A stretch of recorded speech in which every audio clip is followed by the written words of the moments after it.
Dünya özünün adaqqa tınıqlarida. Qiyomatning cho'ng kichik alomatlari. Avtori Doktor Muhammad Al-Arifi. Tarjima qilguvchi Sajiya tarjima mahoratini o'stirish sinfi o'quvchilari. Nashr qilguvchi Sajiya Islom tadqiqot markazi.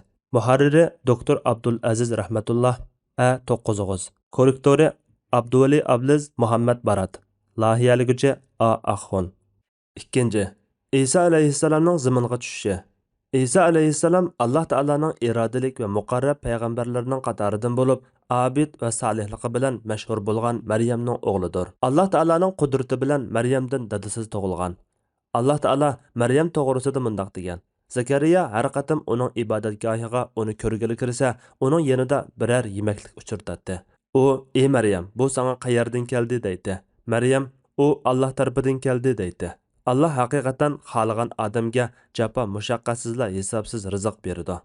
Al-Imron surasi 37-oyat. Zakariya alayhissalom masjidning bir tarafidan Maryamga bir o'rin rastlab bergan bo'lib, Zakariya alayhissalom uni ko'rgili kirsa, Maryam alayhissalomning yonida qish faslida yozliq meva-chevalarni, yoz faslida qishliq meva-chevalarni ko'ratdi-da, hayron qolganlikdan: "Ey Maryam, bu sana qayerdan keldi?" deydi. Maryam: "U Alloh tarafidan keldi" deydi.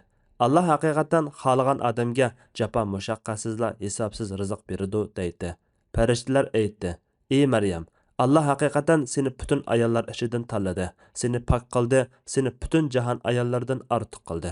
Ey Maryam, Parvardigoringga itoat qil, sajda qil va ruku qilg'uvchilar bilan birga ruku qil." Al-Imron surasi 42-43-oyat. degan oyatda farishtalar Maryamning yashagan zamonidagi ayollar orasidan Allohning tanlashiga va dadasi yaratilib payg'ambar bo'ladigan beshikdimi, o'ttir yosh bo'lgandimi kishilarga so'zlaydigan balaga ona bo'lish salohiyatiga noil bo'lganligini bishorat berganligi bayon qilingan. Maryam bunda hurmatlashga loyiq bo'lishi va ne'matga shukr qilish uchun ko'p ibodat qilishga, bo'libmi ko'p namoz o'qishga buyurilgan. Maryamning putlari ishib ketguncha namoz o'qiydiganligi rivoyat qilingan. Anas raziyallohu anhu rivoyat qiladi-ki, payg'ambar sallallohu alayhi va sallam mundaq degan: "Sana ulgi qilishga ahli jahon ayollaridan 4 kifoyadir. Ular Imronning qizi Maryam, Fir'avnning ayoli Asiya, Xuvaylidning qizi Xadicha va Muhammadning qizi Fatima qatorliqlardir." Maryamning Isa alayhissalomga eg'ir oyoq bo'lganligi. Malaikalar Alloh taolaning Maryamni tanlab, uningga mo'jizalar bilan kuchlantirilgan, payg'ambar bo'ladigan chechan, esil, pak bir balani ato qiladiganligini yetkazganida Maryam yotliq bo'lmag'achqa dadasiz balaliq bo'lishdan hayron qoldi. Malaikalar Maryamga Allohning har narsaga qodir ekanligini va biror ishni qilishni iroda qilsa, vujudga kel desa vujudga keladiganligini eslatganida Allohning buyrug'iga bo'ysunib, bu buyruqda cho'ng sinoqning borligini bildi. Chunki kishilar bola to'g'risida ishning haqiqatini bilmasdan, ishning zohiriga qarab o'ylanmasdan, aql ishlatmasdan so'z cho'chaq qilishadi. U hayz ko'rganida yoki suv, yemak-ichmak akilish qatorliq zarur ishlar uchun masjiddan sirtqa chiqadi. Kunlarning birida u ba'zi bir ishlar uchun Aqsa masjidining sharq tarafiga yolg'iz chiqdi. Dal shu chaqda Alloh taolo Jibril alayhissalomni Maryamning yoniga avatdi. Jibril alayhissalom Maryamga bejirim odam suratida ko'rindi. Maryam uni ko'ribla: "Men haqiqatan marhamatlik Allohga sig'inib, sening chaqilishingdan panoh tilayman. Agar sen taqvodor bo'lsang, menga chaqilmag'in" dedi. Jibril alayhissalom Maryamga: "Men inson emas, balki farishtaman. Alloh taolo meni sening yoniga bir pok o'g'il berish uchun avatdi. Men Parvardigoringning elchisiman" dedi. Maryam: "Menga er kishi yaqinlashmagan, men fohish qilmagan tursam, qandaqmi mening o'g'il balam bo'lsin" dedi. Jibril alayhissalom uning farzand ko'rishidan taajjublanishiga qarata javob berib: "Amaliyot sen degandekdir, lekin Parvardigoring u menga osondir, uni kishilarga har turli yaratishlarga bo'lgan mukammal qudratimizga dalil qildik" degan. Bu Allohning va'dasi. Endi sizdan bir o'g'il farzand yaratadi. Bu ish Allohga oson, chunki u hammaga qodir zot dedi. Alloh taolaning uni kishilarga qudratimizni ko'rsatadigan dalil qilamiz degan so'zining ma'nosi uni yaratishni turli maxluqotlarni yaratishga qodir ekanligimizning isboti qilamiz degan bo'ladi. Masalan, Alloh taolo Odam alayhissalomni ayolning vositasiz yaratdi. Havvoni erdan, Isa alayhissalomni ayoldan yaratdi. Boshqa insonlarni ayoldan yaratdi. Alloh taolo Maryamning ikki qat holatini bayon qilib mundaq degan: "Hamda Imronning qizi Maryamni misol qilib ko'rsatdi. U nomusini saqladi. Uninga bizning tarafimizdan bo'lgan ruhni pöyladik. Dam uning ichiga kirib Isoga homildor bo'ldi." Tahrim surasi 21-oyat. ya'ni Jibril uning ko'ngligining yaqisi tarafidan bir puluvidi, dam udul uning farjiga kirdi va ayol kishi eri bilan jima qilganda homildor bo'lgandagla homildor bo'ldi. Shundoq Jibril uning farjiga emas, yaqisiga pulidi. Dam farjiga kirdi va qarorgohiga yo'l oldi. Alloh taolo mundoq degan: "Uningga bizning tarafimizdan bo'lgan ruhni puludiq." Alloh taolo mundoq degan: "Maryam homildor bo'ldi, oilasidan yiroq bir joyga ketdi." Maryam surasi 22-oyat. Buning sababi Maryam homildor bo'lganda ichi bakla siqilib, kishilarning uning haqida so'z cho'chaq qilishadiganligini pamilidi. Homildorligi ma'lum bo'lgandek bo'lganda, kishilarning ko'zidan yiroq bir joyga g'oyib bo'ldi. Isa alayhissalomning tug'ilishi. Aytidi: "To'lg'oqning qattiqligi uni yo'lni olish uchun bir xurma darxaning yoniga kelib olishga majbur qildi." Maryam aytdi: "Kashki men buningdan ilgari o'lib ketgan bo'lsam-chi, kishilar tarafidan unutilib ketgan arzimas narsaga aylanib ketsam-chi." Maryam surasi 23-oyat. Ya'ni Maryamning to'lg'oqi qattiq tutqanda xurma darxi yo'lni olib, kishilarning uni yolg'onchi deb qaraydiganligini bilib, bu ishdan ilgari o'lib ketishni yoki bu dunyoda yaratilmagan bo'lishni orzu qildi. Alloh taolo buningdan keyingi voqelikni bayon qilib mundoq deydi: Jibril uningga xurma darxining ostidan nido qildi: "G'am qilmagin, Parvardigoring sening ostingdan eqib turadigan bir ariqni paydo qildi. Xurma darxini o'z tarafingga irg'itqin. Oldinga pishqan yangi xurmalar to'kiladi. Bu shirin xurmadan yegin, bu tatliq suvdan ichgin va xursand bo'lgin. Biror odamni ko'rsang, u bola to'g'riliq so'rasa, men haqiqatan marhamatlik Allohga va'da berdim. Bugun hech odamga so'z qilmayman" degin. Maryam bu vaqtni, ya'ni Isa alayhissalomni ko'tarib qavmining oldiga keldi. Ular aytdi: "Ey Maryam, sen haqiqatan g'alit ish qilding. Ey Harunning hamshirasi, sening otang yomon odam emas edi. Anangmi yo'ldan chiqqan xotun emas edi." Maryam surasi 24-oyatdan 28-oyatlargacha. Isa alayhissalomning beshikda turib so'z qilganligi. Maryamga qavmining so'zi og'ir kelib siqilganligini Alloh taolo bayon qilib mundoq deydi: Maryam bu vaqtni ko'rsatdi, ya'ni uningga gap qilinglar, uningdan so'ranglar dedi. Ular beshikdagi bu vaqtga qandoq so'zlaymiz dedi. Ya'ni javob berishni oq qorni farq etmaydigan beshikdagi bir bu vaqtga havola qilamsiz dedi. Bu vaqt aytdi: "Men haqiqatan Allohning bandasiman. Menga kitob Injilni berdi va meni payg'ambar qildi, ya'ni qildi. Qayerda bo'lay meni barakatli qildi. Hayotla bo'ladiganman, menga namozni, zakotni ado qilishni tavsiya qildi. Meni onamga kuyimchan qildi. Meni mutakabbir, shaqiy qilmadi. Men tug'ilgan kunimda, vafot bo'lgan kunimda, tirilib qabrimdan turg'izilgan kunimda Alloh taolo tarafidan bo'lgan amonlikqa erishiman." Maryam surasi 29-oyatdan 33-oyatlargacha. Mana bu Isa alayhissalomning qilgan tunji so'zi. Men haqiqatan Allohning bandasiman. U men Allohning o'g'li demidi. Chunki Alloh yeganidir, sheriki yo'qdir, xotini yoki bolasi yo'qdir. Jimi maxluqotlarni yo'qdan bor qilgan, har bir nafsga yo'l ko'rsatgan zot pokdir. Mana bu Isa alayhissalomning haqiqatidir. Haq taolo aytadi: "Ana shu Isa ibn Maryamning qissasidir." Isa ular datalash qilayotgan o'zining ishining haqiqati ustida haq gapni qildi. Alloh taolaning sha'niga bolasi bo'lish loyiq emas. Alloh boladan, sherikdan pokdir. Alloh biror ish qilishni iroda qilsa, uningga vujudga kel deydi-da, u vujudga keladi. Maryam surasi 34-35-oyatlar. Yana mundoq deydi: "Shubhisizki Allohning nazarida Isoning misoli u otasiz yaratilganlikdan Odamning, ya'ni Odam alayhissalomning misoliga o'xshaydi. Odamni Alloh ota-onasiz tuproqdan yaratdi. Ondan uningga vujudga kel dedi-da, u vujudga keldi. Isoning ishi Odamning ishidan ajablanarlik emas." Ali Imron surasi 59-oyat. Alloh taolo Isa alayhissalomga ato qilgan ne'matlari haqida mundoq deydi: "O'z vaqtida Alloh aytdi: Ey Maryam o'g'li Isa, sana va sening onangga bergan ne'matimni aslagin. Ayni zamonda sana Ruhli Quddus, ya'ni Jibril bilan madad berdim. Kichkingda beshikda va payg'ambar bo'lgan 30 yosh vaqtingda kishilarga so'zlaytding. Ayni zamonda sana kitobni, hikmatni, Tavratni va Injilni o'rgatdim. Ayni zamonda mening iznim bilan laydan qushning shaklida bir narsa yasaytdingda, uni po'lisang iznim bilan uchadigan qush bo'ladi. Mening iznim bilan tug'mi ko'rni, baras keslini saqaytatding. Ayni zamonda mening iznim bilan o'liklarni tirildirib, qabrlardan chiqaratding. Ayni zamonda Bani Isroilni sangcha qilishdan to'sdim. Sen ularga mo'jizlar bilan kelgan chag'ingda, ularning ichidagi kofirlar bu faqat ro'shan sehrdir dedi. Ayni zamonda men havariylarga menga va mening payg'ambarimga iymon etinglar deb vahiy qildim. Ular biz iymon etdik, guvoh bo'lganki biz amringga bo'ysunguchilarimiz dedi. Maid surasi 110-111 oyatlar. İsa alayhissalomning Muhammad alayhissalomning payg'ambar bo'lib keladiganligini yetkazganligi haqida Haq Taala aytadi. O'z vaqtida Maryamning o'g'li İsa: "Ey Isroil avlodi, men sizlarga haqiqatan Alloh avatgan, mendan burun kelgan Tavratni tasdiq qilguvchi, mendan keyin keladigan Ahmad ismli payg'ambar bilan xush xabar berguvchi payg'ambarman" dedi. İsa ularga ro'shan mo'jizlarni elib kelgan chaqda, ular bu op-ochiq sehrdir dedi. Saf surasi 6-oyat.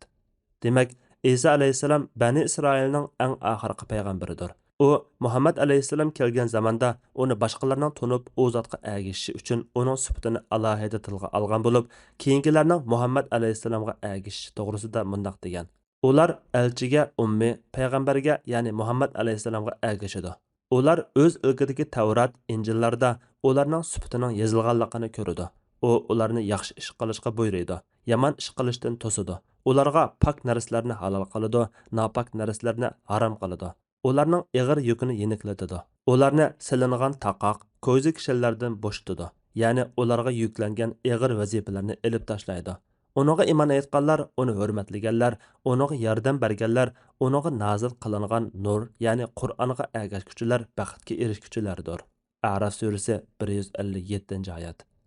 Sahaba radhiyallohu anhular payg'ambar sallallohu alayhi vasallamga bizga o'zlari haqida so'zlab bersinlar deganda, payg'ambar sallallohu alayhi vasallam: "Men buvam Ibrohim alayhissalomning duosida, Isa alayhissalomning qavmiga bergan bishoratida, onam menga ig'ir oyoq bo'lganda o'zidan bir nur chiqib, Shamdagi Busraning qasrlarini yoritganligini ko'rgan. Tushida bor edim" degan. Isa alayhissalomning osmonga ilib chiqib ketilishi. Alloh taolo mundaq degan: "Ular mikr ishlatdi." Ya'ni İsa alayhissalomni o'ldirmoqchi bo'ldi. Alloh ularning mikrini barbod qildi. İsa alayhissalomni qutqizib osmonga olib chiqib ketdi. Alloh mikr qilguvchilarning jazosini obdan berguchidir. O'z vaqtida Alloh aytdi: "Ey İsa, men seni uxlatib dargohimga ko'tiraman, ya'ni osmonga olib chiqaman. Seni kofirlardan pok qilaman, ya'ni seni o'ldirmoqchi bo'lgan yomonlarning sharridan saqlayman." Ali Imron surasi 54-55-oyatlar. Alloh taolo yana mundaq deydi: Yana Allah'ның Resulü İsa ibn Maryamni haqiqatan o'ldirdik deganliklari uchun ularga la'nat qildik. Vaholanki ularning İsa'ni o'ldirganimi yo'q, darga asqanimi yo'q, va lekin ularga shubha silindi. İsa'ni asdiq deb gumon qilib, İsa alayhisalomga o'xshab qolgan boshqa birisini asdi. İsa to'g'risida ixtilof qilishganlar haqiqatan uning o'ldirilganligi masalasida shubhididir. Ular bu ishning haqiqatini bilmaydi, gumoniga asoslanadi. Ular İsa'ni jazman o'ldirmadi, balki Alloh uni o'z tarafiga ko'tardi. Ya'ni İsa alayhisalomni Alloh ularning sharridan qutuldirib, tirik holda osmonga olib chiqib ketdi. Alloh g'olibdir, hikmat bilan ish qilg'uchidir.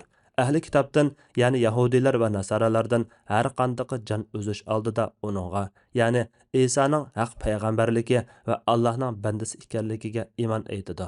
İsa qiyomat kuni ular Yahudilarning İsa'ni darga asdiq degan davosining va Nasoralarning İsa Allohning o'g'li degan davosining yolg'onligiga guvoh bo'ladi.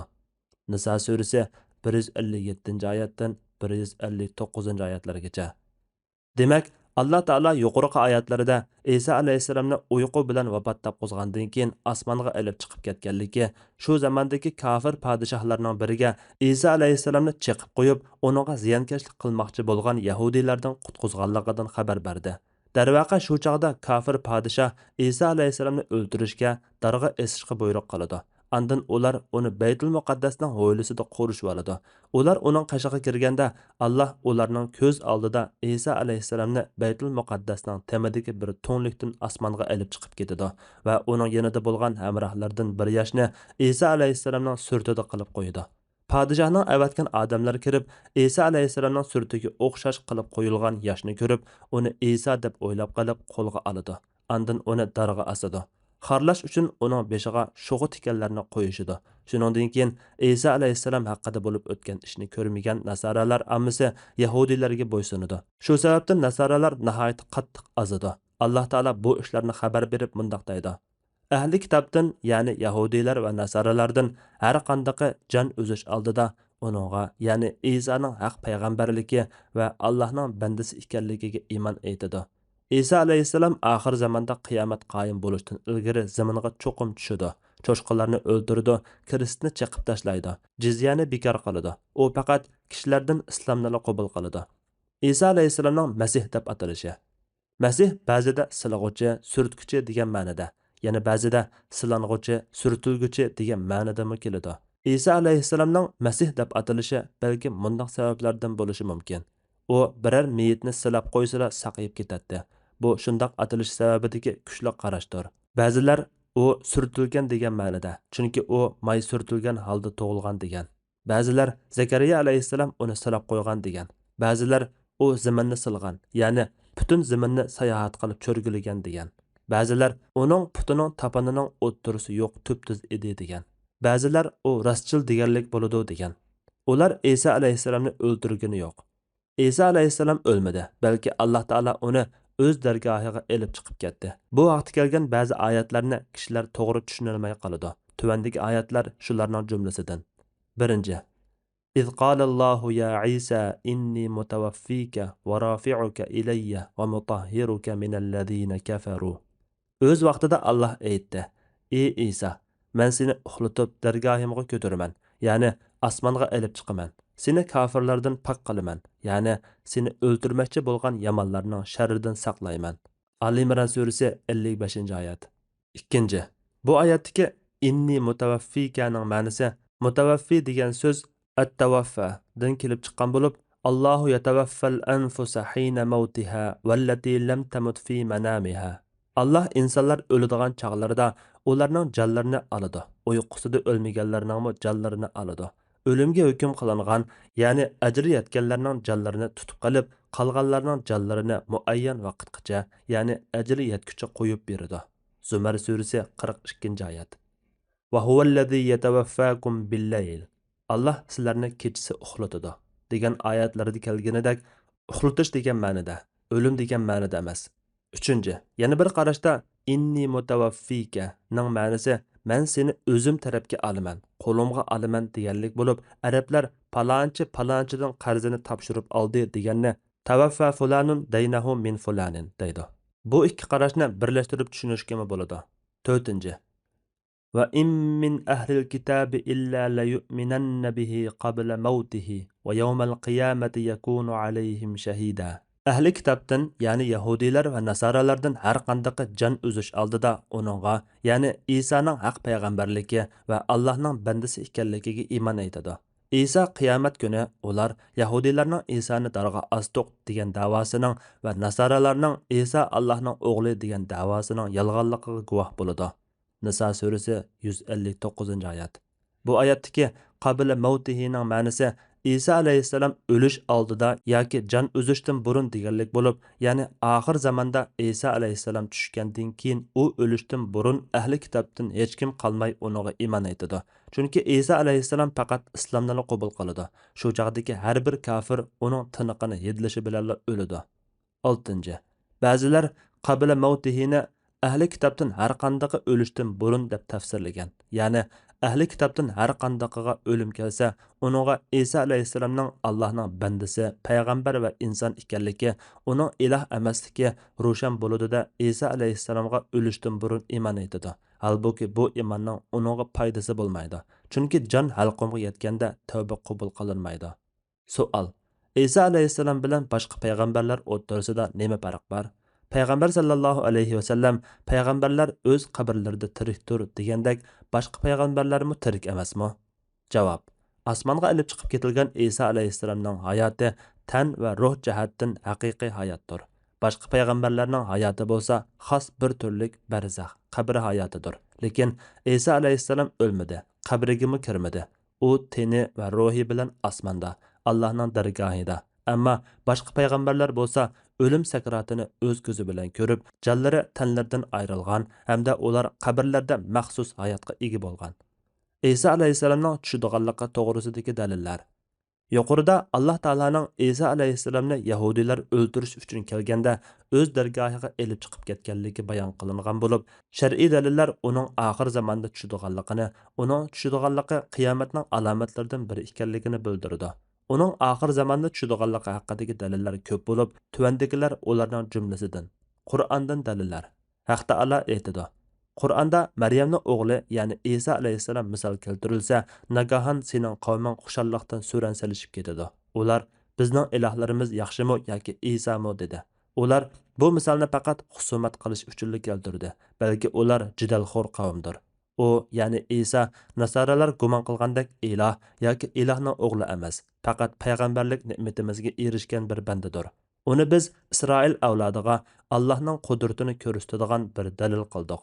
Agar biz xohlasak, albatta sizlarga zaminda o'rin bosar bo'ladigan farishtalarni vujudga keltiratdik.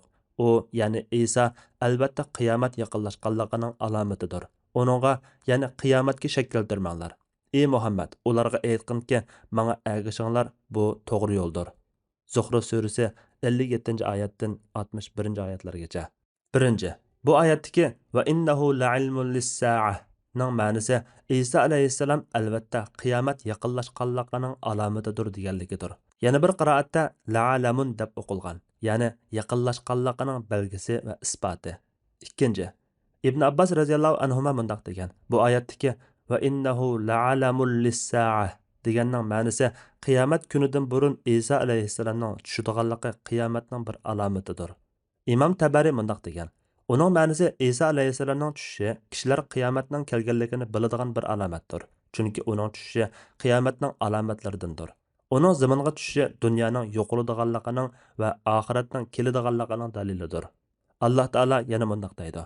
Yana Allohning rasuli Isa ibn Maryamni haqiqatan o'ltirdik deganliklari uchun ularga la'nat qildik. Vaholanki ularning Isani o'ltirganimi yo'q, darga asqanimi yo'q, va lekin ularga shubha solindi. İsa'ni astıq deb gumon qilib, İsa alayhissalomga o'xshab qolgan boshqa birisini asdi. İsa to'g'risida ixtilof qilishganlar haqiqatan uning o'ldirilganligi masalasida shubhidadir. Ular bu ishning haqiqatini bilmaydi. Gumoniga asoslanadi. Ular İsa'ni jazman o'ldirmadi, balki Alloh uni o'z tarafiga ko'tardi. Ya'ni İsa alayhissalomni Alloh ularning sharridan qutuldirib, tirik holda osmonga olib chiqib ketdi. Alloh g'olibdir, hikmat bilan ish qilg'uchidir. Ahli kitobdan, ya'ni Yahudiler va Nasoralardan har qanday jon uzish oldida uningga, ya'ni Isaning haq payg'ambarligi va Allohning bandasi ekanligiga iymon etadi. Isa qiyomat kuni ular Yahudilarning Isani darga asdiq degan davosining va Nasoralarning Isa Allohning o'g'li degan davosining yolg'onligiga guvoh bo'ladi. Nisa surasi 157-oyatdan 159-oyatlargacha. Bu oyatdagi la yu'minanna bihi va qabla mavtihi degan ikki joy haqida to'xtalamiz. 1. Ko'pincha tafsirshunoslar bihi va mavtihidagi kishilik almashdan Isa alayhissalom maqsad qilinadi degan. 2.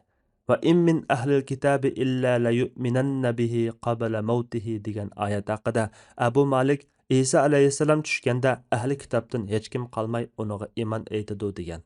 Ibn Kasir mundaq degan. Demak, Allah Taala ishning Yahudilar degandek bo'lmaganligini, balki ularga shubha solinganligini, ular tekshirib ko'rmayla Isa alayhissalomga o'xshatib qo'yilgan kishini o'ldirganligini xabar qildi va yana Isani o'z dargohiga olib chiqib ketganligini, uning hayot ekanligini, uning qiyomat kunidan burun tushadiganligini xabar qildi. Allah xolisa biz bir ozdan keyin keltiradigan mutavatir hadislarmi yuqorqilardan boshqa yana Isa alayhissalomning Masih Dajjalni o'ldirganligini, kristlarni chaqadiganligini, cho'shqalarni o'ldirib jizyani bekor qildiganligini, ya'ni islomdan boshqa har qanday din ahlidan jizya qabul qilmaydiganligini, balki faqat islomni yoki qilishni, ya'ni urushni qabul qildiganligini ko'rsatgan. Mana bu oyat shu chaqda ahli kitoblarning hammasining Isa alayhissalomga iymon etadiganligi, ulardan hech kimning uninga iymon etmay qolmaydiganligini xabar bergan. Sunnatdan dalillar. 1. Huzayfa ibn Asad radhiyallohu anhu rivoyat qilib mundaq deydi. Biz qiyomat haqida so'zlashyotdik. Payg'ambar sallallohu alayhi va sallam qashimizga chiqib, nima to'g'risida so'zlashyapsizlar deb so'radi. Biz qiyomat haqida so'zlashyotdik degan edik. Payg'ambar sallallohu alayhi va sallam sizlar qiyomatdan burun 10 xil alomatni ko'rmaguncha qiyomat qoyim bo'lmaydi. Ular tutun, dajjal, g'alati maxluq, quyoshning mag'ribdan chiqishi, Maryam o'g'li Isa alayhissalomning tushishi, Yajuj Majujlarning chiqishi, mashriqda bir qatim, mag'ribda bir qatim va Arab yarim oralida bir qatim yer yutish hodisasining yuz berishi, eng oxirida Yamandagi Adan tarafdan bir o't chiqib, insonlarni mahsharga haydishi dedi. 2.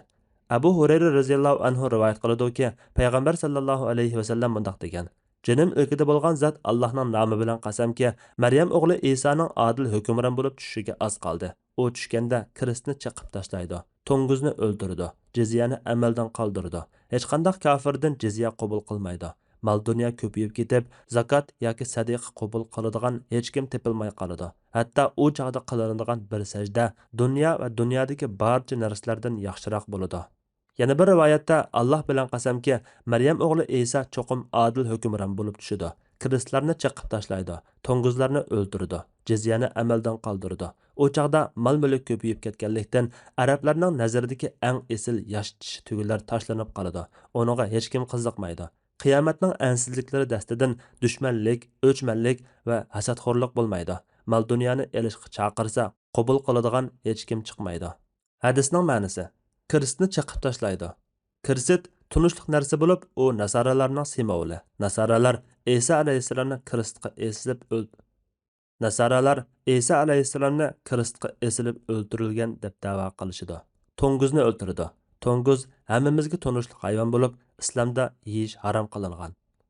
Izohat: İsa alayhissalomning to'ng'izni o'ldirishi Alloh taolaning uni yaratishida hikmat yo'qligidan derak bermaydi. Chunki Alloh yaratgan har qanday hayvonni yeyilmaydi. Masalan, Alloh taolo it, bo'ra, chivin va pashalarni yeyish uchun emas, balki boshqa ishlar uchun yaratgan. To'ng'izni ma'lum hikmat uchun yaratgan, lekin uni yeyish jimi diyonatlarda harom qilingan. Masalan, islomda, yahudizm va xristianizmda harom qilingan. Shundaqdimi, xristianlarning ko'p qismi uni halol qilib olgan. İsa alayhissalomning qayta keladiganligiga ishonadigan bir qism xristianlar hozirmi to'ng'iz go'shti yemaydi. Brahmanizmdagilardan yuqori tabaqadagilarmi to'ng'iz go'shtini yemaydi. Zirodishtlarmi yemaydi. Buddizmda to'ng'izni tutib beqishqimi bo'lmaydi. Shunga İsa alayhissalom uni texmi harom qilish, texmi cheklash uchun uni yo'qotishga, o'ldirishga buyurdi. Jizyani bekor qiladi. Jizya degan musulmonlarning davlatlarida turadigan ahli kitoblardan musulmonlarning kapolati ostida turganligi, davlatning mulozimat va siyosatlardan bahramand bo'lganligi vajidan musulmon tijoratchilardan zakot ilinganidek ilinadigan siliqdir. Mana bu tamomiy adolatdir. İsa alayhissalom tushib kishilar orasida hukmron bo'lgandan keyin insonlardan islomdan boshqani qabul qilmaydi. Bu deganlik İsa alayhissalom ularni islomga majburlaydi deganni uqtirmaydi, balki ular ixtiyorligi bilan kirdi. Chunki o'zlarini biz İsa'ning agashkuchilari deb da'vo qiladigan nasoralar İsa alayhissalomning tushganligini ko'rsa, İsa alayhissalom ularga gap qilsa, ularning qalblaridan İsa Allohning o'g'li degan xato e'tiqod yo'qaydi va to'g'ri dinga iymon etadi. Alloh taolo bunday degan: Ahli kitobdan, ya'ni Yahudilar va Nasoralardan har qandaqa u o'lishdan burun uningga, ya'ni Isoning haq payg'ambar ekanligi va Allohning bandasi ekanligiga iymon etadi. Nisa surasi 159-oyat. Ya'ni Iso alayhissalom tushgandan keyin uning hayoti tugab, o'lishdan burun ahli kitob uningga iymon etadi. Kimki Iso alayhissalomga iymon etmasa, undaq odamga u urush ochadi. Yana bir rivoyatda din bir bo'ladi deb kelgan. Ya'ni İsa alayhissalom davrida din bir bo'ladi, ya'ni islomli bo'ladi. Brahmanizm, buddizm, yahudizm, xristianizm, sik va otashparastlik degandek hech bir batil din bo'lmaydi. U chaqdagi bir sajda dunyo va dunyodagi hamma narsadan yaxshiroq bo'ladi. Ya'ni insonlarning arzu-armonlari azlab, dunyo tamasida bo'lmaganlikdan va qiyomatning yaqinligiga ishonganlikdan namozga va barliq taat ibodatlarga nihoyat qiziqadi. Chunki u chaqda rizq mo'l bo'ladi, musulmon kishi tirikchilik uchun ibodatlardan mashg'ul bo'lmaydi. Yosh tishi tugular tashlanib qoladi. Uninga hech kim qiziqmaydi. Bu xil tugular arablarning eng qimmatli mol-mulki bo'lib, arablar ularga bakmi qiziqatdi. Demak, shu chaqlar kelganda kishilar uninga qarabmi qo'ymaydi. Uni beqib, yemak-ichmak berib yurmaydi. U xil tijoratni qilmaydi. 1. Jabir radhiyallohu anhudan rivoyat qilindiki, payg'ambar sallallohu alayhi va sallam bunday degan: İsa alayhissalom tushidi. Ularning amiri Mahdi uningga bizga imom bo'lib namoz o'qib bersizlar deydi. U: "Yo'q, ba'zinglarning amirsizlar. Mana bu Allohning bu ummatni izzatligidir" deydi. 2. Abu Said al-Khudri radhiyallohu anhu rivoyat qiladi, payg'ambar sallallohu alayhi va sallam bunday degan: İsa ibn Maryam iqtido qilib namoz o'qiydigan kishi bizning ichimizdan chiqadi. İsa alayhissalomning tushidiganligi to'g'risidagi dalillar mutawatirdir. İsa alayhissalomning tushidiganligi to'g'risida payg'ambarimizdan mutawatir hadislar kelgan. Imom Ahmad ibn Hanbal, Abul Hasan al-Ash'ari, Tabari, Ibn Kasir, Safarini va Shavkani qatorliq olimlar bu vaqtdagi hadislarni mutawatir degan.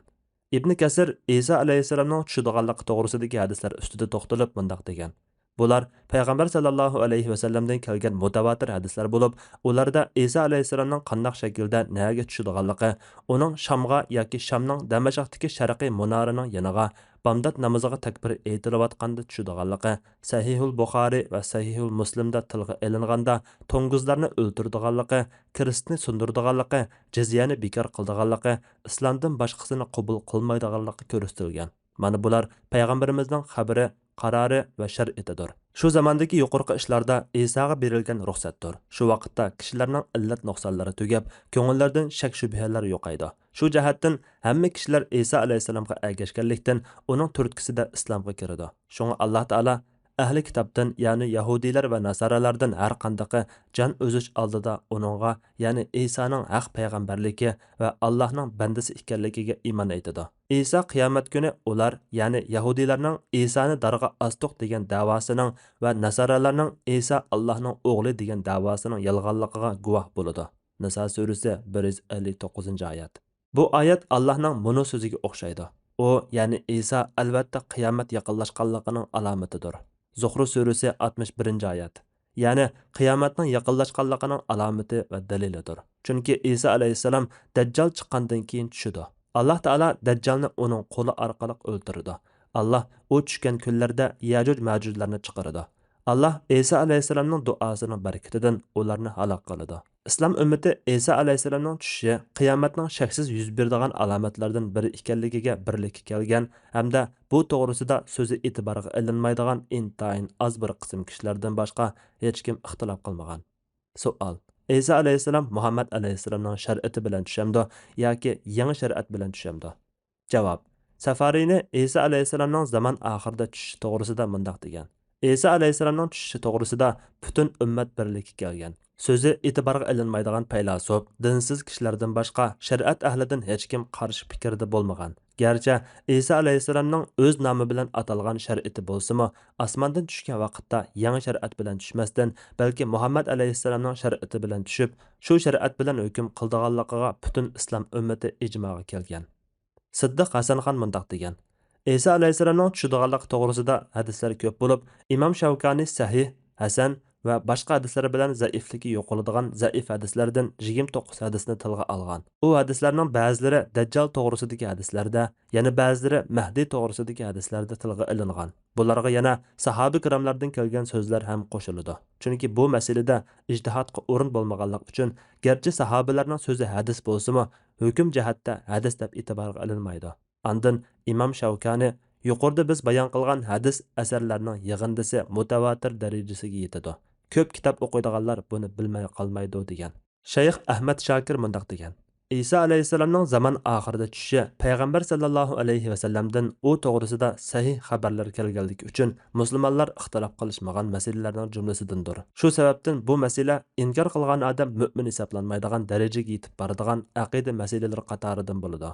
Shayx Albani mundoq degan: shuni bilingki, Dajjal va İsa alayhissalomning tushishi to'g'risidagi hadislarga iymon etish vojibdir. Siz hadis ilmini bilmaydigan ba'zi kishilarning u hadislar ahaddir degan so'zlariga aldanib qolmang. Undaq so'zni da'vo qilguvchilar qatorida hadis yo'llarini tekshirib baqqan kishilar yo'q. Navoda shu so'zni da'vo qilguvchilar obdan tekshirib baqqan bo'lsa, Ibn Hajar va boshqa hadis imomlari guvohlik bergandek, u hadislarning mutavatir ekanligini bayqagan bo'ladi. Ba'zi kishilarning o'z kasb egisi bo'lmagan ishlarda so'zlashga o'rnishi haqiqatan afsuslanarli bir ish. Aqida ishlarida taxami shundaq. Savol: İsa alayhissalom Muhammad alayhissalomning ummatidan hisoblanamdi? Javob: İsa alayhissalom Allohning nazarida yuqori martabalik va ulul azmi irodalik deb sifatlangan payg'ambarlarning biri bo'lib, Allohning nazarida yuqori martabalikdir. U payg'ambarimizning suhbatida bo'lish sharafiga erishgan. Chunki u payg'ambar sallallohu alayhi vasallamga iymon keltirgan holda uningga uchrashgan. Shu iymoni bilan vafot bo'ldi. Mi'roj to'g'risidagi hadisda payg'ambar sallallohu alayhi vasallam mundoq degan: Andan Jibril meni elib mengib ikkinchi osmonga keldi. Jibril osmonni qo'g'dovchi farishtalardan eshikni ochishni talab qildi. Kimsan deb so'raldi. U: "Men Jibril bo'laman" dedi. Yanında kim bor deb so'ragan edi. Muhammad bor dedi. U osmonga o'rlashga chaqirildimi deb so'raldi. Jibril: "Ha" dedi. Qarshi olamiz. Uning kelganligi ajab yaxshi bo'ldi deyildi. Andın eshik ochib berildi. Ikkinchi osmonga chiqib, Yahya bilan Isoni ko'rdim. Ular ağaç singilning bolalari edi. Jibril, bular Yahya bilan Isa bo'ladi. Ularga salom bergin dedi. Men salom berdim. Ular salomimni qaytarib bo'lib, Salih qarindishimizni va Salih payg'ambarni qarshi olamiz dedi. Nasaralarning Isa alayhisalomning tushishi to'g'risidagi e'tiqodi. Nasaralar Isa alayhissalom Alloh taoloning o'g'li. U kiristlanib o'ldirilgan. Bu ishdan 3 kun keyin osmonga olib chiqib ketilib, dadasi Alloh taoloning yonida o'ltirgan. Zaman oxirida zaminga tushidi deb qaraydi. Alloh taolo ularning barliq bo'htonlaridan pokdir va ustundir.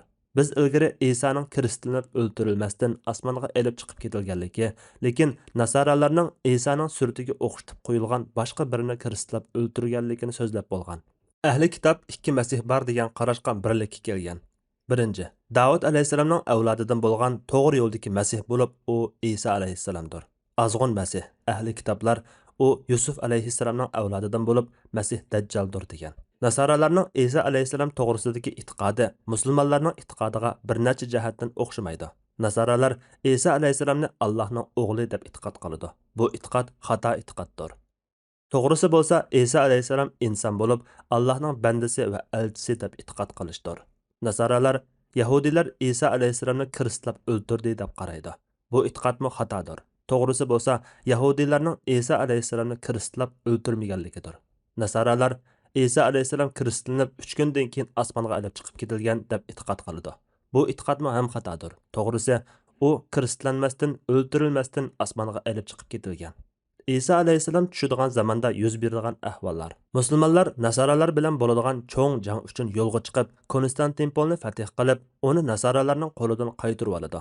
Ilgari musulmonlarning Konstantinpolni qurol bilan emas, balki takbir, tahlil bilan fath qiladiganligi, shaytonning dajjal chiqdi deb chaqirdiganligi, musulmonlarning harbiy markazi, bazasi Damashq bo'ladiganligi uchun ular Konstantinpoldan Damashqqa yenib kelish uchun yo'lga chiqadiganligi, undan keyin azg'un masih dajjal chiqib butun jahonni aylanadiganligi hamda uning cho'ng fitnasining yuz beradiganligi bayon qilingan. Tafsili bayon qilingan yana bir rivoyatda payg'ambar sallallohu alayhi va sallam dajjalni bayon qilgan so'zida mundoq degan: Dajjal Madinaning sirtidagi sho'rliq bir zaminga keladi. Uning Madinaga kirishi man'iy qilinadi. Madina o'z ahlini bir yoki ikki qatam tavratadi. Madinadagi barliq munofiqlar Dajjalning yeniga chiqadi. Keyin Dajjal Madinadan Sham tarafga qarab yo'lga chiqib, Sham rayonining ba'zi bir tog'liq joylariga keladi. Hamda Sham ahlini va Shamda qolgan musulmonlarni shu joydagi tog'lardan bir tog'ning cho'qqisida muhosiraga oladi. Muhosirning vaqti uzrab ketganda musulmonlardan bir kishi Allohning dushmani sizlarning zamoninglarda moshundoq tursa, sizlar qachongacha qarab tursizlar? Halbuki sizlar Alloh taolo sizlarga shahidlikni nasib qilish yoki sizlarga g'alaba ato qilishdan iborat ikki yaxshilik orasida tursanglar deydi. Shuning bilan ular o'lim kelguncha va'dasida mustahkam turishga, ya'ni adoqqicha urushga chin ko'nglidan bay'at qilishidi. Kishi o'z alqonini ko'rolmagudek darajada qorong'ulik qoplab Isa alayhissalom tushidi. Uningdan keyin qorong'ulik ko'tarildi. Isa alayhissalom ularning orasida ustiga jang kiyimi kiygan bir kishining sifatida paydo bo'ladi. Musulmonlar uningdan: "Ey Allohning bandasi, sen kimsan?" deb so'raydi. Isa alayhissalom: "Men Allohning bandasi, payg'ambari, to'ligan ruhi va kalimasi bo'lgan Isa alayhissalom bo'laman." Ey musulmonlar, Alloh taolaning Dajjal va uning qo'shiniga osmondan azob tushirishi yoki ularni yerga yutqizishi va yoki ularning qurol-yarog'larini sizlardan to'sib, sizlarning qurol-yarog'larini ularning ustidan hukmron qilib qo'yishidan iborat 3 ishdan birini tanlanglar deydi. Ular: "Ey Allohning payg'ambari, uchinchisini tanlaymiz, chunki bu qalb yarimizga bakrak malham bo'ladi" deydi. U kunda shundoq ishtaholiq, bastlik, egiz, qovul yahudiymi qo'rqinishdan qilishini ko'tarolmaydi. Musulmonlar ularga qarshi otlanib, ularga hukmron bo'ladi. Hamda Dajjal Isa alayhissalomni ko'rgan hamon qo'g'ishin erigandek erishga boshlaydi. U erib bo'lguncha Isa alayhissalom uni o'ldirdi. İsa alayhissalomning Dajjalni o'ldirish vaqaligi qiyomatning birinchi cho'ng alomati degan joyda tafsili bayon qilingan. İsa alayhissalom qandoq tushidi? Qayerga tushidi? İsa alayhissalom zarchiva va zafar bilan bo'yalgan ikki kiyimni kiygan hamda ikki qo'lini ikki farishtaning qanotiga qo'ygan holda Damashqning sharqidagi oq munorga tushidi. Imom Ibn Kasir mundoq degan: İsa alayhissalom tushadigan o'rin to'g'risidagi mashhur qarash uning Damashqning sharqidagi oq munorga tushadiganligidir. U namozga takbir o'qilib bo'lgan vaqtda tushidi. Uningga musulmonlarning imomi: "Ey Allohning ruhi, namozga imom bo'lish uchun oldiga o'tgin deydi. Ammo Isa alayhissalom sen o'zing oldiga o'tgin, chunki takbir sen uchun o'qilgan deydi. Yana bir rivoyatda sizlar ba'zanlarning amrisilar. Mana bu Allohning bu ummatni izzatligidir deb kelgan. İmam İbn Kasir mundaq degan. Hijriya 741-yili u munar oq toshdan qayta yangilanib, uni yangilashga aslidagi munarni ko'ydirayotgan nasoralarning mollari sarf qilingan. Bu joyni Alloh taolo Isa alayhissalomning tushib nasoralardan jizya qabul qilmay, cho'shqilarni o'ldirib, kiristlarni so'ndirish uchun nasoralarning o'z milidan oq munarni salishga tayyorlaganligidan iborat ishlar payg'ambarlikning ro'shan dalillaridan bo'lishi mumkin. Men Abdur shaxsan o'zim shu yerdagi kishilarning qarshida İsa alayhissalom tushadigan munar deb mashhur bo'lgan Damashqning sharqidagi oq munarni ziyorat qildim. Men İsa alayhissalom tushadigan o munar masjidning ustidagi munar emas, balki bozorning kirish og'zidagi munarmigin deb o'yladim. Oq munar bino qilingan mahalla aholilarining ko'pinchisi nasoralardir. İsa alayhissalom tushadigan munar mushu munarmi yoki boshqa bir munarmi uni Alloh obdan bilguchidir. Ba'zilar İsa alayhissalom Damashqdagi Umaviylar jamoasining munarlaridan biriga tushdi degan. Men bu haqda hech qanday bir so'zni kesib ayta olmayman. Vallohu a'lam. İsa alayhissalomning badan sifatlari. Payg'ambar sallallohu alayhi va sallam İsa alayhissalomning ishining aniq, ro'shan bo'lishi uchun uning sifatlari va tushadigan sharoitlarini bayon qilib bergan bo'lib, İsa alayhissalom o'ttiri bo'y, rangi qizil va oqqa moyil, ko'kragi kang, chechi tuz, budri emas, beshiga suv tegmasimi suv tomchilaydigandek turadigan kishidir.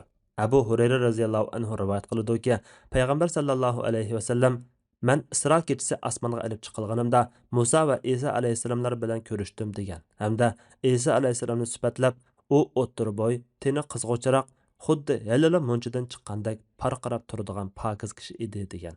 Ibn Abbas radhiyallohu anhu rivoyat qiladi-ki, payg'ambar sallallohu alayhi va sallam men İsa, Musa, İbrahim alayhissalomlar bilan ko'rishdim. İsa alayhissalomning o'ngi qizg'uch, chech tuz, do'lisi kang edi degan. Abu Hurayra radhiyallohu anhu rivoyat qiladi-ki, payg'ambar sallallohu alayhi va sallam mundaq degan. Tushimda Hajrul Aswadning yonida turibdiman. Qurayshliklar mendan Isro to'g'risida so'rab o'tibdi. Qurayshliklar mendan Baytul Muqaddas to'g'risida ko'p narsalarni so'radi. Men ilgari tartib baqmagan intayin ig'ir g'am tortdim. Alloh taolo menga Baytul Muqaddasni xuddi ko'z oldimda turganda qilib ko'tardi, ya'ni ko'rsatdi. Qurayshliklar mendan Baytul Muqaddas to'g'riliq har qanday savol so'rasa, ularga javob beratdim va yana bir bilak payg'ambarlar ichida turibdiman. Qarg'udak bo'lsam, Musa alayhissalom o'ri turib namoz o'qiyotibdi. U bo'yi uzunroq, chechi taralgan, xuddi shanualik, ya'ni darozi kishilarga o'xshaydi. Isa alayhissalom o'ri turib namoz o'qiyotibdi. Urva ibn Mas'ud Saqafi uningga hammanglardan bakrak o'xshaydi. İbrahim alayhissalom o'ri turib namoz o'qiyotibdi. Aranglarda men İbrahim alayhissalomga eng o'xshayman. Namoz vaqti bo'lib, men ularga imom bo'ldim. Namozni o'qib bo'lganda biraylan, "Ey Muhammad, bu bo'lsa do'zaxqa muakkal farishtadir. Uningga salom bergin" dedi. Men uningga qarshimg'ala u oldi bilan salom qildi. Payg'ambar sallallohu alayhi va sallam yana mundaq degan. Men kechada tushimda Ka'baning yonida turibdiman. U yerda bug'doy o'nglik bir kishini ko'rdim. U bug'doy o'nglik kishilarning eng chiroyligidek qiladi. Chechi taralgan, uzunligidan do'lisiga tushgan, chechidan suv temib turgan edi. Ikki qo'lini ikki erning mo'risiga qo'ygan holda Baytullohni tavob qilyotdi. Bu kim desam, Masih Isa ibn Maryam deb javob berildi. Uning keynida yana bir kishini ko'rdim. U kishining chechi budra, qisqa va o'ng ko'zi ko'r edi. Aranglardan ibn Qattan uning bek o'xshaydi. Umi ikki qo'lini ikki erning mo'risiga qo'ygan holda Baytullohni tavob qilyotdi. Bu kim desam, bu Masih Dajjal deb javob berildi. Ba'zi kishilar bu hadisni aniq tushuna olmay, Dajjal Masih Isa alayhissalomni ko'rsa, qo'g'ushin erigandek erib ketadigan tursa, qandaqsiga Isa alayhissalom bilan birga bo'lib qoladi. Texi yana Dajjalning Makkaga kirishi man'iy qilingan tursa, qandaqsiga Ka'baning yonida bo'ldi deb so'rashi mumkin. Buningga beriladigan javob shuki, bu payg'ambar sallallohu alayhi va sallam tushida ko'rgan ahvollardir. Amaliyotda yuz beradigan ishlar emas. İsa alayhissalomning ish faoliyatlari va İsa alayhissalom tushgan vaqtda yuz beradigan ishlar. İsa alayhissalom tushib, Dajjalni o'ldirib, mu'minlarning ishlari muqimlashgandan keyin shu vaqtda İsa alayhissalomning bir qancha vazifasi bo'lib, u chaqda tuvandagidek bir qancha muhim ishlar yuz berdi. Birinchi, islomni hukmron qilish, kishilarni shariatga bo'ysundirish, batil dinlarni yo'qotish. Abu Hurayra radhiyallohu anhu rivoyat qiladi-ki, payg'ambar sallallohu alayhi va sallam mundaq degan: "Jinim ilkida bo'lgan zot Allohning nomi bilan qasamki, Maryam o'g'li Isoning odil hukmron bo'lib tushishiga oz qoldi. u tushganda kiristni chaqib tashlaydi, to'ng'izni o'ldirdi, jizyani amaldan qoldirdi. Ikkinchi, Allohning kalimasini ustun qilish, Yahudi nasoralarning da'vosini yolg'onga chiqarish va jizyani amaldan qoldirish. Uchinchi, Dajjalni o'ldirish. To'rtinchi, kishilar orasida hukmronlik qilib, adolat va tinchlikni umumlashtirish. Abu Hurayra radhiyallohu anhu rivoyat qiladi-ki, payg'ambar sallallohu alayhi vasallam bundoq degan: Payg'ambarlar bir insonning bolalaridir. Ya'ni hammasining elib kelgan dini birdir. Ularning onalari boshqa-boshqadir. Ya'ni elib kelgan dini bir, ammo shariatlari o'xshash emasdir. Ularning dini birdir. Shaksizki men Maryam o'g'li Isoga eng yaqin kishidirman. Chunki ikkimizning oraliqida hech qanday payg'ambar yo'q. Uning osmondan tushishida shak yo'qdir. Sizlar uni ko'rgan vaqtinglarda tuvandagi alomatlardan tuninglar. U o'ttir bo'yliq, rangi oqish qizil kishidir. Ustiga sarg'uch rangli ikki qur kiyim kiydi. Uning chechi ho'l bo'lmasa-mu, hamisha suv timib turganda ko'rinadi. U kiristlarni chiqib tashlaydi, cho'shqinlarni o'ldiradi, jizyani bekor qiladi, kishilarni islomga chaqiradi. Alloh taolo uning Ramazonda islomdan boshqa hamma dinlarni va dajjalni yo'qotadi. Ondan yer yuzida xotirjamlik barpo bo'ladi. Hatto yelpiz, yo'lvas va bo'rilar qo'y to'gilar bilan birga yashaydi. Kichik bolalar yilonlar bilan o'ynaydi. Yilonlar bolalarga chaqilmaydi. Isa alayhisalom zaminda 40 yil turgandan keyin vafot bo'ldi. Uning namozini musulmonlar tushirdi. 5. Bayashatlik va adolatning tarqalishi. 6. Quraysh hukmronligining oxirlashishi. Abu Umama Bahili radhiyallohu anhu rivoyat qiladi-ki, payg'ambar sallallohu alayhi vasallam bundoq degan: Isa ibn Maryam mening ummatim ichida adil imom va hukmron bo'ladi. Kiristlarni chiqib tashlaydi, cho'shqinlarni o'ldirdi, jizyani amaldan qoldirdi, sadiqani oladigan odam chiqmay qoladi. Kishilarning qo'y to'yib beqishga hojati tushmaydi. Adovat va o'chmanlik ko'tariladi. Har qanday zaharlik hayvonning zahari yo'q qilindi. Hatto kichik bola qo'lini yilon o'siga kirgizsa-mu, yilon u bolaga ziyon yetkazmaydi. Kichik bola shir bilan o'ynasa-mu, shir u bolaga ziyon yetkazmaydi. Bo'ri xuddi qo'yga qaraydigan itga o'xshash qo'ylar orasida bo'ladi. Qacha suvga to'lgandek zamin tinchlikqa to'ladi. Yer yuzida din birligi bo'lib, Allohdan boshqa hech kimga ibodat qilinmaydi. Urush to'xtaydi. Qurayshning hukmronligi tartib olindi. Zamin kumush qachaga o'xshash bo'lib, o'simliklari Odam alayhisalomning zamonida ungandek unib chiqadi. Hatto bir qancha kishi jam bo'lsa, bir sapaq uzumga to'yidi. Bir qancha kishi yig'ilsa, bir anarga to'yidi. Öküz mushundoq pulga keladi. At bir necha tanga keladi. 7. Kishilarning qalbidan o'chmanlik, hasad va adovatning yo'qolishi. Abu Hurayra radhiyallohu anhu rivoyat qiladi-ki, payg'ambar sallallohu alayhi vasallam bundoq degan: Isa alayhisalomdan keyingi turmushga xush muborak bo'lsin. Osmon uchun yomg'ir yog'ishga ruxsat qilinadi. Zamin uchun o'simlik undirishga ruxsat qilinadi. Hatto sen urug'ni Safa tog'i ustiga tersangmi, albatta o'nadi. Bir kishi shirning yenidan o'tsimi, shir u odamga ziyon yetkazmaydi. Bir kishi yilonga dastigan bo'lsa-mu, yilon u odamga ziyon yetkazmaydi. U vaqtda adovat, hasad va o'chmanlik yo'qoladi. 8. Urush va janglarning to'xtashi. Abu Hurayra radhiyallohu anhu rivoyat qiladi-ki, payg'ambar sallallohu alayhi vasallam bundoq degan: Isa ibn Maryam mening ummatim ichida adil imom va hukmdor bo'ladi. Kiristlarni chiqib tashlaydi, cho'shqinlarni o'ldiradi, tinchlik asliga keladi. Qilishlar urg'oq qilindi. Har qanday zaharlik hayvonning zahari yo'q bo'ladi. Osmon rizqini tushirdi, zamin barakatini chiqardi. Hatto narisada bolalar yilonlar bilan o'ynaydi. Qo'ylarni bo'rilar baqsimi, shirlar kallarni baqsimi ziyon yetkazmaydi. Isa ibn Maryam alayhissalom bilan yashagan kishining martabasi. Savban radhiyallohu anhu rivoyat qiladi-ki, payg'ambar sallallohu alayhi vasallam bundoq degan: Mening ummatim ichida ikki turli jamoat bor bo'lib, Alloh ularni do'zaxdan saqlaydi. Ular bo'lsa Hindi zamoniga g'azat qilib boradigan jamoat va Isa ibn Maryam alayhissalom bilan birga bo'ladigan jamoatdir. Zaminga Isa alayhissalomning tushidagi hikmat. Balkim siz payg'ambarlar orasidan faqat Isa alayhissalomning oxir zamonda zaminga tushish uchun tanlanganligi haqida so'rashingiz mumkin. Bir qism ulamolar faqat Isa alayhissalomning zaminga tushidagi hikmatni tuvandagidek bayon qilgan. Bu Yahudiylarning Isa alayhissalomni o'ldirib degan bildirlashlariga qarata Yahudiylarga bergan raddiya bo'lib, Alloh taolo ularning yolg'onchiligini, shundaqla Isa alayhissalomning ularni va ularning kattivashi bo'lgan Dajjalni o'ldirganligini bayon qilgan. Bu qarashni faqat Hafiz ibn Hajarlar kuchli deb qaragan. Alloh taolaning ularning Injildagi sifati bo'lsa, ular shoh chiqargan, kuchlanib cho'ngaygan, andin o'z g'uli bilan o'ri turgan, buluqliqi va ko'rkam ko'rinishi bilan dehqonlarni mamnun qilgan bir ziroatga o'xshaydi. Fatih surasi 29-oyat. degan so'zida kelganidek haqiqatan İsa alayhissalom Muhammad alayhissalom ummatining Injilda bayon qilingan fazilatini bilgachga Alloh taologa o'zini ularning qatoridan qilishga duo qilgan. Alloh taolo İsa alayhissalomning duosini ijobat qilib, uni Muhammad alayhissalom payg'ambarlik qilib avatilgan islom dinidan o'chib ketgan taraflarni yangilagan holda tushishi uchun qoldirib qo'ygan. İsa alayhissalomning osmondan tushishi uning ajalining yaqinlab qolganligi uchundir. Chunki to'pidan yaratilgan maxluq faqat to'pidala o'lib, to'pig'ila ziminga dafn qilindi. İsa alayhissalomning osmondan tushishi Dajjalning chiqishiga udul keladi. Shuning bilan İsa alayhissalom Dajjalni o'ldirdi.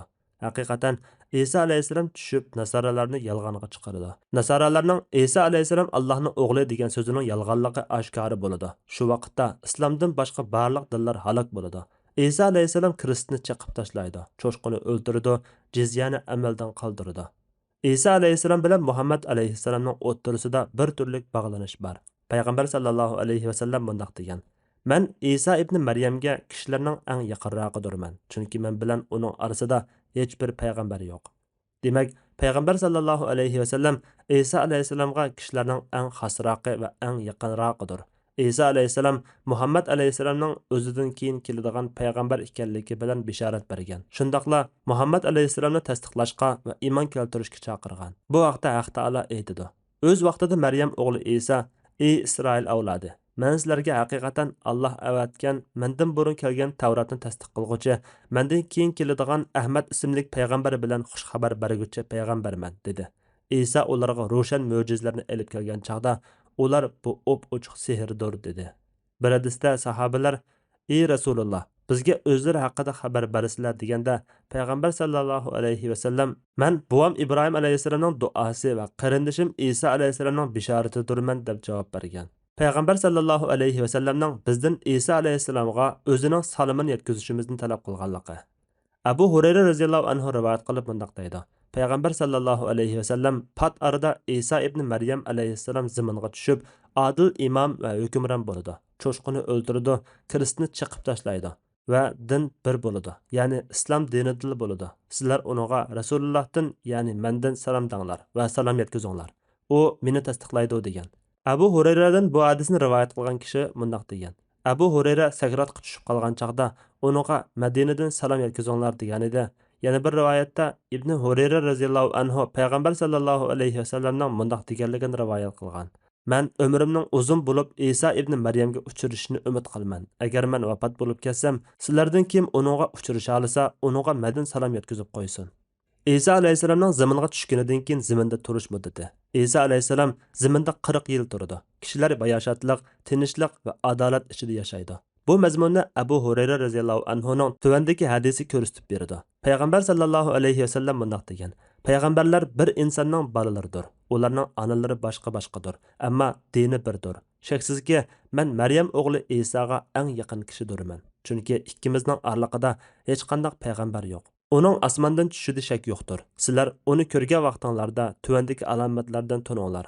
U o'tir bo'yliq, rangi oqish, qizil kishidir. Ustiga sarg'uch rangli ikki qora kiyim kiydi. Uning chechi ho'l bo'lmasa-mu, hamisha suv temib turganda ko'rinadi. U Kristni chiqib tashlaydi, cho'shqini o'ldirdi, jizyani bekor qiladi, kishilarni islomga chaqirdi. Alloh taolo uning zamonida islomdan boshqa hamma dinlarni va dajjalni yo'qotdi. Andin yer yuzida xotirjamlik barpo bo'ladi. Hatto yilpiz, yo'lbars, bo'rilar, qo'y to'gilar bilan birga yashaydi. Kichik bolalar yillar bilan o'ynaydi, yillar bolalarga chaqilmaydi. İsa alayhissalom zaminda 40 yil turgandan keyin vafot bo'ldi. Uning namozini musulmonlar tushirdi. Abu Hurayra radhiyallohu anhu Alloh taolaning u ya'ni İsa albatta qiyomat yaqinlashganligining alomatidir degan so'zining tafsiri haqida İsa alayhissalom chiqib zaminda 40 yil turdi. Ana shu 40 yil 4 yilga o'xshash bo'lib, İsa alayhissalom haj va umra qildi. İsa alayhissalomning haj qilishi. Abu Hurayra radhiyallohu anhu rivoyat qiladi-ki, payg'ambar sallallohu alayhi vasallam bunday degan: Allah bilan qasamki, İsa ibn Maryam haj yoki umra va yoki har ikkisini birlikda ado qilish uchun Ravha ko'chasida cho'qim talbiya aytadi degan. Ya'ni İsa alayhissalom Ravha ko'chasidan hajga ihrom bog'laydi. Ravha ko'chasi Makka bilan Madina orasidagi yo'ldir. İsa alayhissalomning ihromi haj tamattu uchun bo'lib, haj bilan umrning orasini ihromdan chiqish bilan ayirib o'tadi yoki haj bilan umriga biroqla ihrom bog'laydi. Yana bir rivoyatda Abu Hurayra radhiyallohu anhu payg'ambar sallallohu alayhi vasallamning mundoq deganligini rivoyat qiladi. Isa ibn Maryam cho'qim adil imom va hukmron bo'lib tushidi. Haj qilish yoki umra qilish yoki ikkisini tangla qilish uchun Ravha ko'chasidan mangdi. Mening qabrimga kelib, menga salom qiladi. Men uningga salom qaytaraman. Abu Hurayra: "Ey qarindishimning bolalari, agar sizlar Isa ibn Maryamni ko'ra olsanglar, Abu Hurayra sana salom dedi deb qo'yinglar" degan edi. Sajiya Islom tadqiqot markazi